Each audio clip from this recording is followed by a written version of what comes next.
I want to talk with you today about some of the mistakes that you as recent graduates often make that become costly, that wind up causing you to be in the job search mode a lot longer than you want to be, and sometimes lose your career through inertia.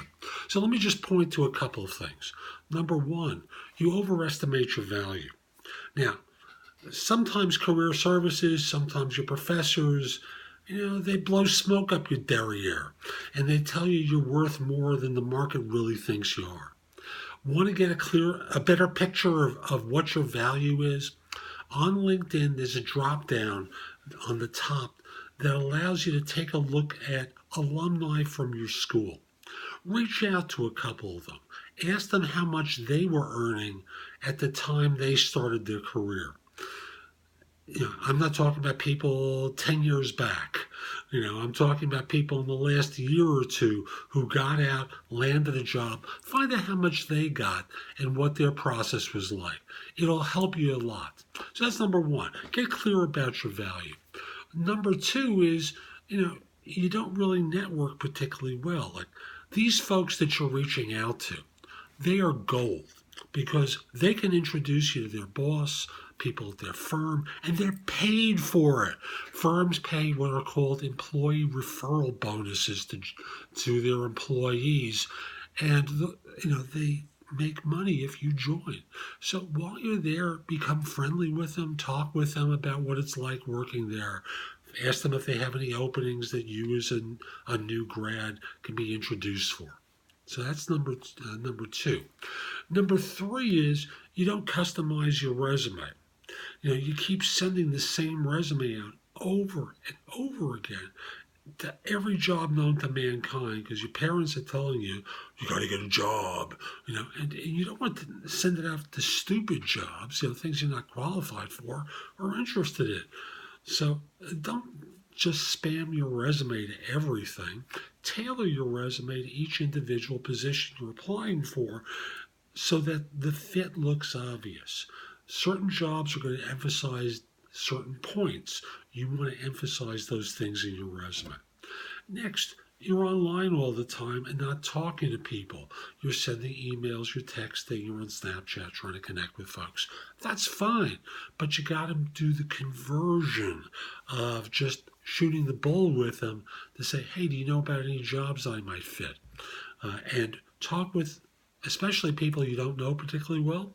Talk with them about what you're looking for because your goal is to expand your network a lot. See, I'm off camera now. Expand your network a lot to talk to more people, even if they're friends of your parents.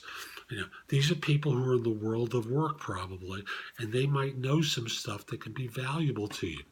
They may not be the right person right away, but maybe they can introduce you to someone who could be the right person who will steer you better.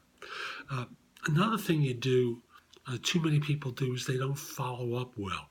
You get a message back from a firm, and because it was sent an email, you're not checking your email or responding quickly. I want you to think about responding as quickly as you do to a friend when a company sends you a message. So you got to get crisp with your answers. You have to learn what to say and how to say it promptly. If someone leaves a message for you on your phone, you want to call them back very quickly so that this way, if they want to talk with you about a job, well, you don't want to wait a week to get back to them, do you? Because by that time, 35 other people are going to be interviewing for this role, and you're going to be out of luck. And you know the word that precedes that one. There's one other thing. This is a fun one. Not being proactive enough. You're not reaching out to people and doing what are called informational interviews. Setting up time to spend 15 minutes picking people's brains by phone, in person, or Skype, FaceTime, of course, to see how they can steer you in your search. Start to think about what you want in the way of a job, the kind of role you're thinking of. Talk with them about what they see the labor market is like for what you do or want to be doing. This is going to help you a lot just because you're out there talking to people. And there's a statistic I want you to hear.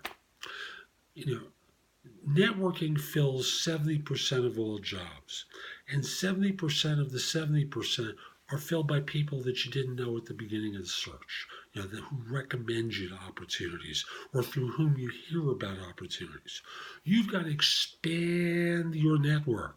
You got to talk to people. You got to connect and get involved with them, because otherwise, you'll be in mom and dad's home for a lot longer than you want to, and that's no fun because they're just going to nag you to no end. I'm Jeff Altman. Hope you found this helpful. Take care.